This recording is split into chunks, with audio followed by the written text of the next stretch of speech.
morning or afternoon, depending on when you're watching this, people of Midlothian. We have our second interview here with Trustee Tony Burbatt, or Anthony. We're gonna go through the questions just like we do with all the candidates, and you get to know the candidates and see why they're running, what they're doing, what they're about, and you make your decision on voting day. So, good afternoon. Good afternoon. And thanks for the indoor venue here. So you would tell me, I already said, but if you want to tell everybody your name. My name's Tony Burbatt. What did or do you do for a living? I am the Technology Director for Midlothian School District 143. And how long have you done that? 23 years in January. So. How does that job or position help in your duties and responsibilities as a trustee? It's a big help when it comes to technology integration for the village.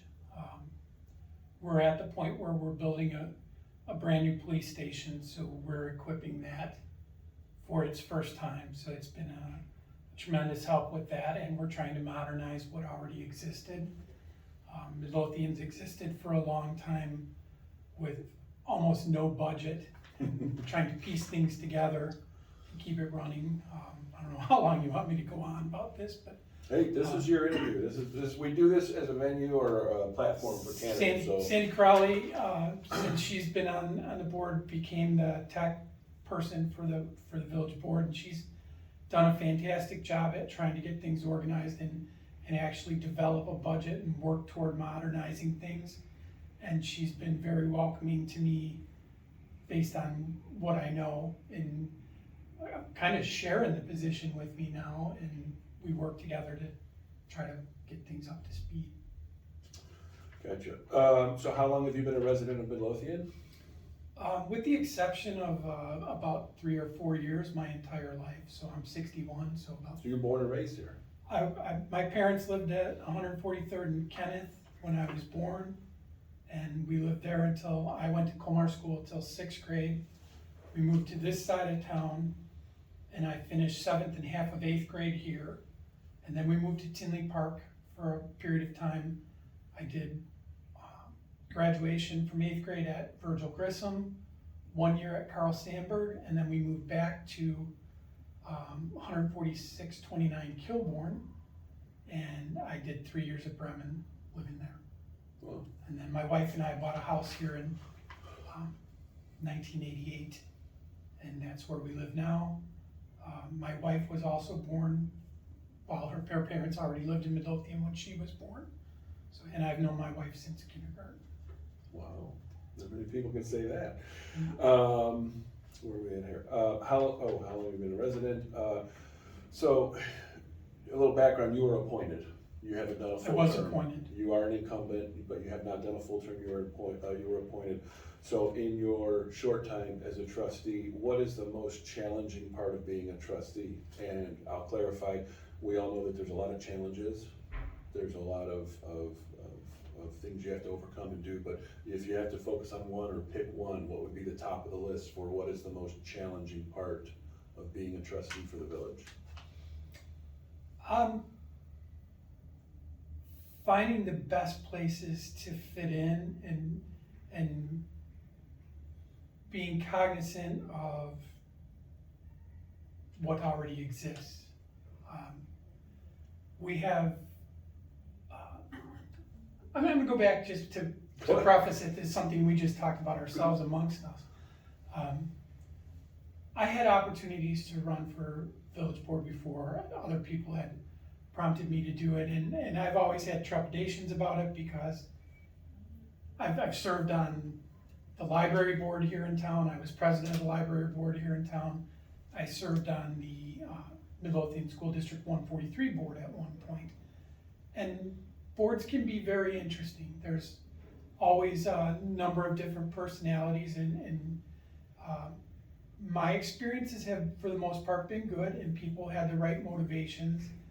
But I'm aware of other boards that have been in this area that have not had that kind of experience, some of them for several years. And not knowing what to expect, I was very glad to have the opportunity to take an appointment where I could have a year to make sure that I thought that I could be of help to the board and that it was a cohesive board where everybody was motivated to do the right things.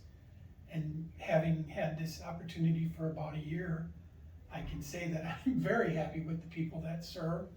I think they all have the best interests of Midlothian at heart. And we have some extremely motivated individuals with a lot of energy. And sometimes it makes it interesting to figure out where to fit in, because they're getting a lot of stuff done before I even came here. So that's probably the most interesting aspect of it. So on the opposite end, what is the most rewarding part of being a trustee? Well, every time that you know you've done something that you think would have been darn near impossible for somebody else to do. Just to give an example, like I said, we're outfitting a new police station, and I have definitely some experience with the equipment choices and the expenses of the equipment, and what's the best way to acquire it that other people just wouldn't have. They could take time and research it, and that's how they've traditionally done things and do a fine job doing it that way. But I can just do it off the top of my head because that's what I do. So that's been really rewarding. So as I explained in the other interview, and you'll see this, I sound like a broken record, but if you didn't know, most of these questions are from residents. Okay. Myself and the other admins and moderators for the voters block obviously have our boilerplate questions, but we leave it up to the residents to submit questions to us. Most people post them publicly. I like to do it privately. Interviews are, let's get the real answer as opposed to giving people the opportunity to think about it. So with that being said, this is one of the questions that came from a resident. It says, how do you personally plan to help fill the vacant businesses that we have here in Midlothian? That is something that falls into the category of something that's already being handled and handled pretty well by other people. It is definitely a priority for me, but as yet I haven't had much involvement in that. That is something I want to be more involved in because, as we talked about, I've lived in this town all my life. When I grew up in Midlothian, the downtown area was the area east of Pulaski on 147th Street. And that was all storefront. And I would love to get back to where that's all storefront. A good example on a slightly larger scale would be Homewood. It's got a very nice downtown area. I would love for us to get back to that. And we do have discussions amongst the board during economic meetings and such where we talk about different businesses that would be good to try to court, so we can reach out to them and maybe prompt them to come in. But I've had limited involvement in that so far. You're running technically against 3 other people. There's 4 candidates, 3 seats open. So what sets you aside from the other 3 candidates? Everybody's different. Everybody's got their own experiences. Everybody has knowledge they've gained over the years. I have a pretty wide variety. I didn't start out in tech. I started out, for one thing, I didn't go to college. I went to Burbatt High School is where I graduated from. So my high school education is the top of my education. I went out into the work field. I worked in everything from being a painter, doing construction, working for a general contractor. I was a machinist. Eventually I became superintendent for a manufacturing company, a very large manufacturing company. I was the plant superintendent for an operation that was about 50,000 square feet that employed people on 3 shifts. So they were open 24/7. And even though I only was there present every day on the first shift, I was still in charge of the people that worked the other 2 shifts. So that brings a lot of experience with all kinds of different things because you have to equip, maintain, re-equip, rearrange. You have to be good at making sure that everything's as efficient as possible. I did that for quite a while, and then eventually I went to work for their competitor, who was based out of Cicero, Illinois. They actually had 3 plants, one in Sheboygan, Wisconsin, one in Holland, Michigan, and one in Chicago, technically Cicero. They had lots of plants across the US, but those were like sister plants. And I worked for them for 8 years, but in the last 3 years of that, when I first went to work for them, I had just bought my first new computer. So this was 1992. And I was just learning how to do computers. And they were just trying to integrate computers, so it worked out really well. And I helped them integrate that, and I really got involved in it. I really enjoyed it. And that part of my job kept expanding to the point where eventually I took care of the computers for all 3 locations, not just our location anymore. And then they started reaching out to me to ask me questions about stuff they were setting up in other states and other areas. And I got to the point where I was like, I really don't like running a manufacturing facility as much as I like working on the computers. And I decided that I wanted to get into the computers as a sole thing. And that's what got me to the point that I'm at now. But anyway, all that translates to lots of different experiences in lots of different facets of life. So I think, I don't know if that sets me apart, but it sets me up pretty well. Well, I mean, you said it originally, I mean, everybody's things their that own come up. person, but we, myself included we like to know how you put yourself aside, where do you see yourself as different, so that. What I would say, kind of in line with that, is I don't think there's only one good candidate for this job, or only 3 good candidates. It's not about what makes job. you better or worse, it's just Right. what sets you aside. Everybody's got their things. Yeah. And I'm sure everybody who's running will be good in similar ways or different ways, whatever, but everybody will probably be good at the job. Those are the things that I think give me a lot of strength. Yeah. So the next 2 were both submitted by residents, along with a few other ones that we've already gone over and a few more we're going to, but these 2 are kind of overlapping, but I'm gonna read them both. Okay. They're both similar, they're basically the same question, but I'm gonna read them both and then you answer how you wanna answer. It says, Midlothian and many other communities face many challenges, but what, in your opinion, is the most pressing issue facing Midlothian, and what would you do to correct it? Or as someone else asked, what do you see as the biggest drawback to this town flourishing? Which, depending on how you read those, they could be separate answers, but I grouped it together because it's basically the same thing. What is holding us back? What do we need? And what is a drawback? Okay. Well, given the way that the questions are posed, I kind of think of them as 2 different things. Okay. The biggest issue Midlothian faces, and the thing that I think we're gonna have to focus on the most over the next few years, is pensions. Pensions are gonna be a big thing, so that's the hardest thing coming up. The biggest problem with Midlothian flourishing is we have a number of vacant buildings that don't aspire to be anything more than vacant buildings.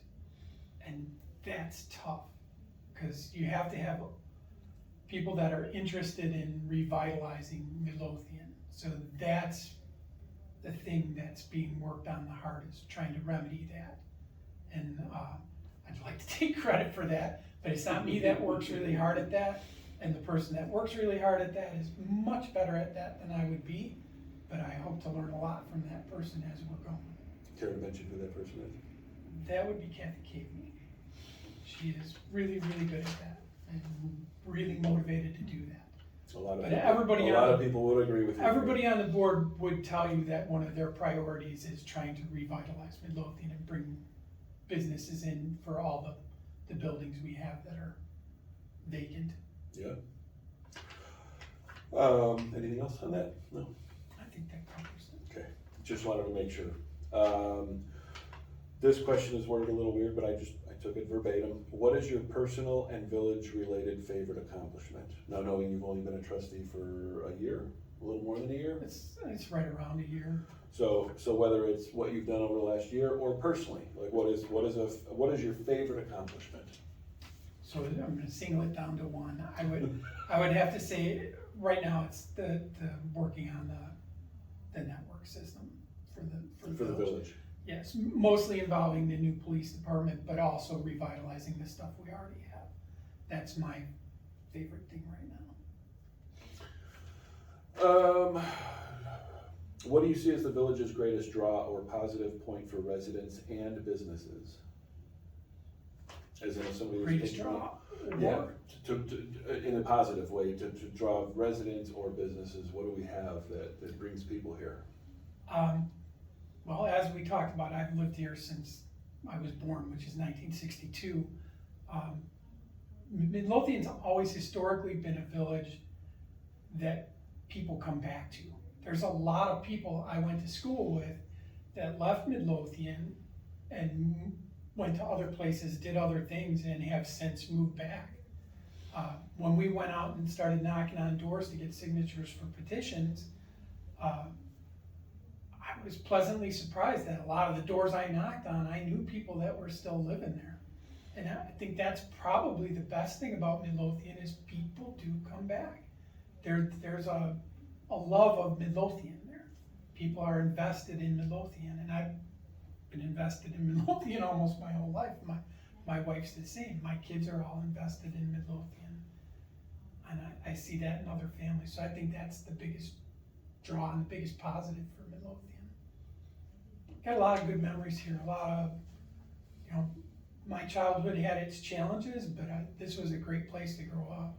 And it's still a great place. Yeah. No, I didn't mean to cut you off there, but I agree. No, I'm raising my two boys here, and we're. I think you're finding a little surprised that I can actually talk more than you're used to. Nothing to nightmare. Anyway, so in your opinion or experience or knowledge, what kind of help or assistance could the village, or does the village need from Cook County?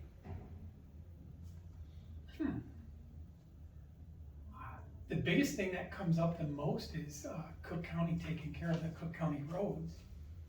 That would be a huge plus if Myself they were and quite a few diligent other about residents that. would probably agree with you there. Yeah.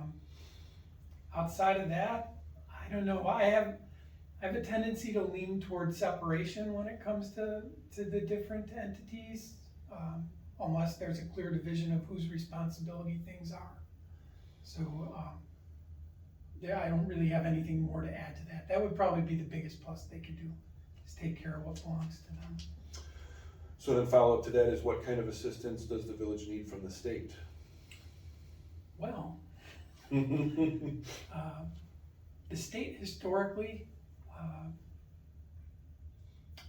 drags out payment on some things. It would be nice if they were a little bit more diligent on payment.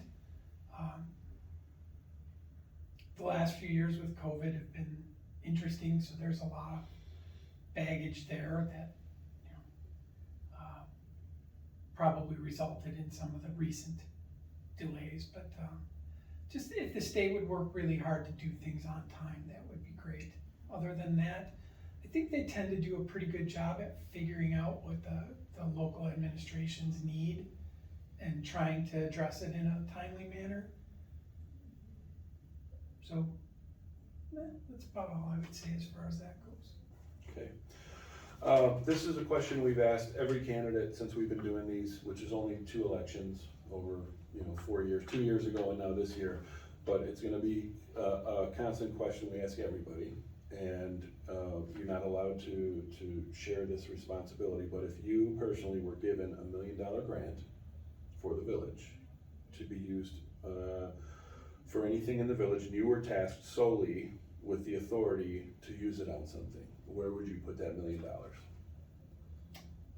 It can go to one place or it can go to any You place. can split it up any way you want to split your money, but you have to use it for the village, for the municipality. It's one time, $1 million to Yep. be used any way I want. Yeah. Well, I'd have to do a bit of research before I made my decision, because my first tendency would be to address the pensions, which I talked about. And $1 million is kind of a drop in the bucket when it comes to pensions. But before I did that, I would discuss with our finance person and our chairman of finance for the village, from the board, what the highest interest rates are on outstanding debts before I made the decision to do that. Because there may be a couple of things that are holdovers from the last several years where we're still paying a high interest rate on some stuff. And just to use an example from people in their daily lives, if you have some high interest credit debt, you could be paying as much as 27 or 28% on credit cards. And if you take $1 million and you add another 27% to that, that's a lot more money. Yeah. So I would have to look at that before I made that decision, but odds are I would probably put it toward the pension. Gotcha. Where do you see the village in 4 years? Pretty much in the same place it's at now, physically.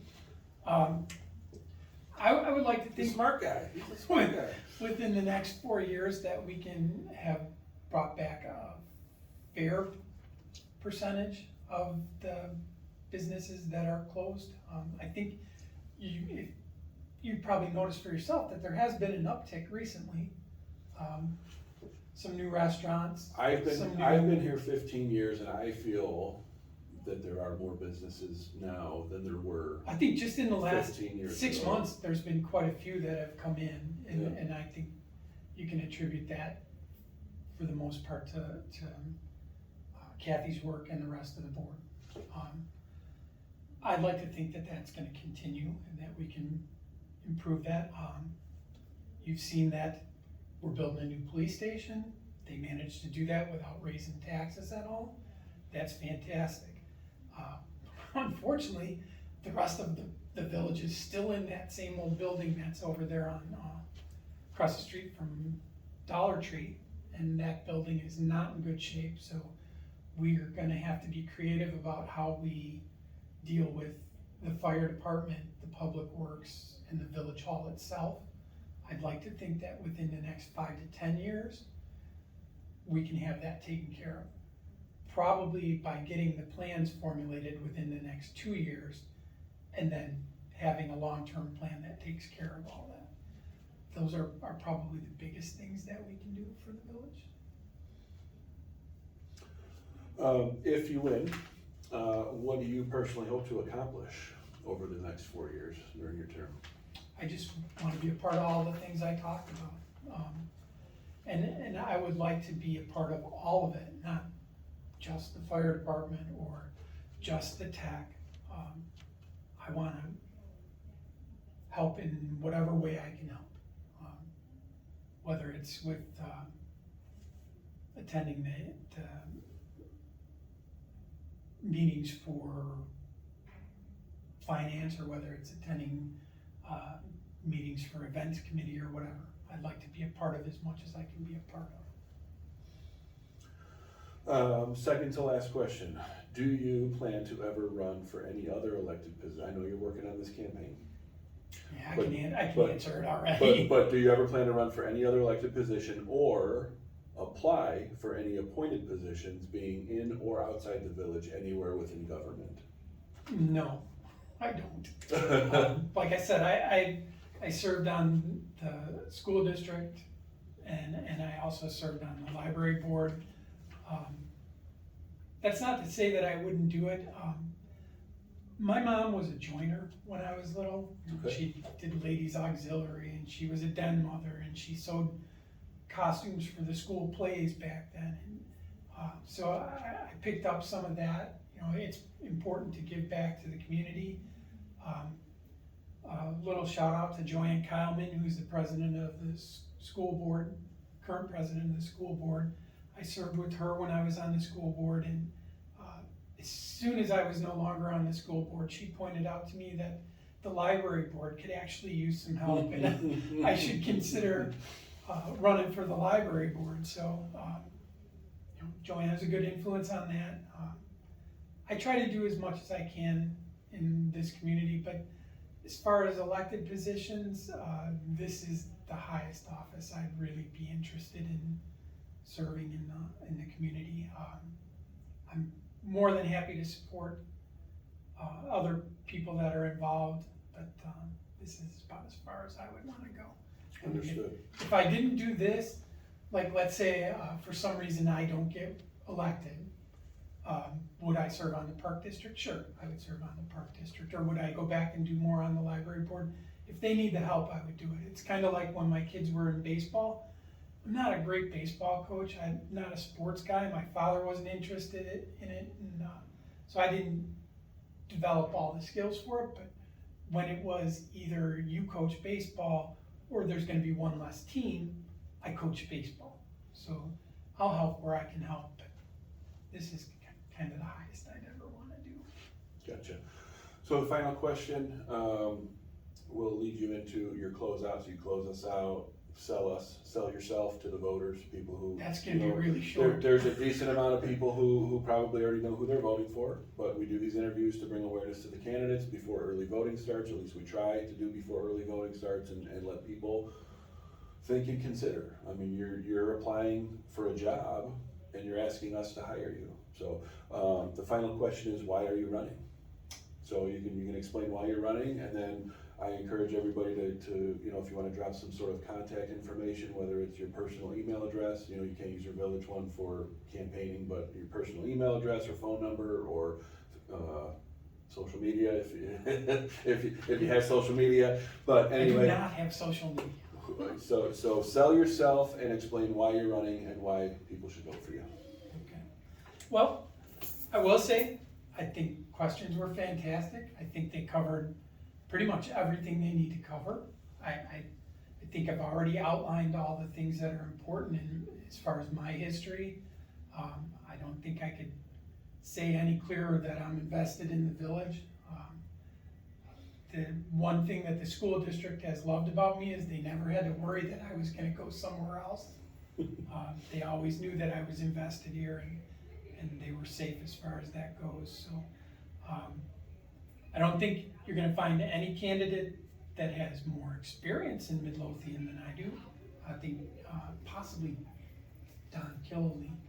I'm not sure how far back, but I believe his father lived here, so maybe Don. But definitely invested, definitely love Midlothian. Want to do everything I can do for Midlothian. I've outlined my experience. If you want to contact me, you can contact me at burbatt@gmail.com. You can go to the village website if you want to check the correct spelling of the name if you're concerned, but it's burbatt@gmail.com. That is my personal address, so please be nice. I don't do social media. Social media became extremely aggravating for me at one point. And then there were lots of problems with Facebook and LinkedIn being hacked. And I don't know if you think the same way I do, but pretty much anybody who works in an industry for a long period of time kind of starts to look at things failing based on the industry they work in. So in other words, if you're in the medical industry, you think the end of the world's going to come with a virus. If you're in the tech industry, you think the end of the world's going to come from something related to tech. If you're in the military, you probably think it's going to be a war. So when things start to get hacked, I tend to try to stay away from them. So I stay away from Facebook, I stay away from LinkedIn, things like that. So that explains why I don't do that. So email's fine. If you've got questions you want to ask me about, just email me and be happy to answer. Yep. If you need to know anything else or want to reach out yourself and ask Mr. Burbatt any questions, there's his email address. Thank you very much. We have one more interview. 3 of the 4 candidates agreed to do these, so later this week we'll be interviewing the 3rd candidate, and then we'll be posting all these together in one post on YouTube links. So you don't have to use Facebook to see how you did and how you scored here. No. Thank you everybody for paying attention. Thank you for keeping on our candidates, making sure that you vote responsibly, vote for the candidate you want to based on your ideas and beliefs and who you think is going to do the best job. And again, these people are applying for positions we get to hire. We, the voters, get to decide who works for us. as trustees to the village? Who do we entrust? So, thank you very much for your time. Thank I you. appreciate you, and thank you very much, everybody. Stay tuned, and happy voting.